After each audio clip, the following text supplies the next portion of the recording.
The torque converter is often seen as the most complicated part in vehicles of today. It is, however, a very important component of automatic transmissions. This animation explains the theory behind this complex component. The first part of the torque converter is the impeller. It has curved blades and is filled with fluid.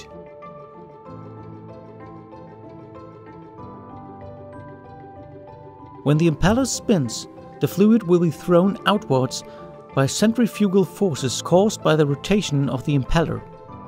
The faster the impeller rotates, the higher the centrifugal forces.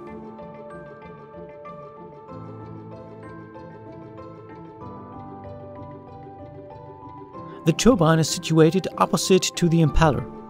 In fact, you could say that the turbine is an impeller rotated by 180 degrees. The fluid flow from the impeller is directed over the blades of the turbine, so the turbine rotates. The blades colored in red are those of the impeller. The yellow ones are those of the turbine. Here we can see that the yellow blades of the turbine are much slower than those of the impeller, because, for example, torque conversion and energy losses between impeller and turbine take place. Let's have a closer look on the flow of the fluid.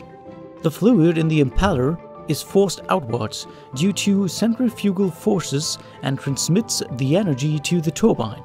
The turbine's blades are installed in such a way as to allow the fluid to flow to the inner part of the turbine and in the impeller. From there, the cycle repeats itself. This device is called a fluid coupling. Here, no torque is converted. To convert torque, another special feature is necessary: the stator, which is interposed between the impeller and the turbine. The fluid flows through the turbine to the stator. The stator's curved blades turn the fluid flow at an angle of almost 90 degrees. The result is a multiplication in torque because the fluid flows back more slowly. The impeller is mounted to the housing, and the housing is connected to the engine. Consequently, the impeller receives the mechanical energy produced by the engine. In general, torque converters use a lockup clutch that will be explained later on, and a turbine output shaft that connects the turbine to the transmission and the wheels of the vehicle.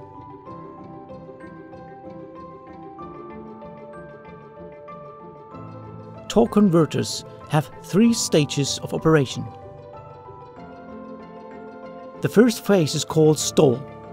Here, the engine applies power to the impeller, but the turbine does not rotate because the driver keeps his or her foot on the brake at traffic lights, so the vehicle does not move. The second phase is called acceleration and takes place when the traffic lights turn green. The brakes are not applied, and the driver presses the accelerator pedal. Consequently, the impeller rotates faster, but there is a relatively large difference between impeller and turbine speed. Under this condition, the converter produces torque multiplication. For acceleration, this torque multiplication is needed. The third phase is called coupling. The vehicle moves fast. The turbine has reached approximately 90% of the speed of the impeller, and the torque multiplication has ceased. Now, the torque converter is a simple fluid coupling.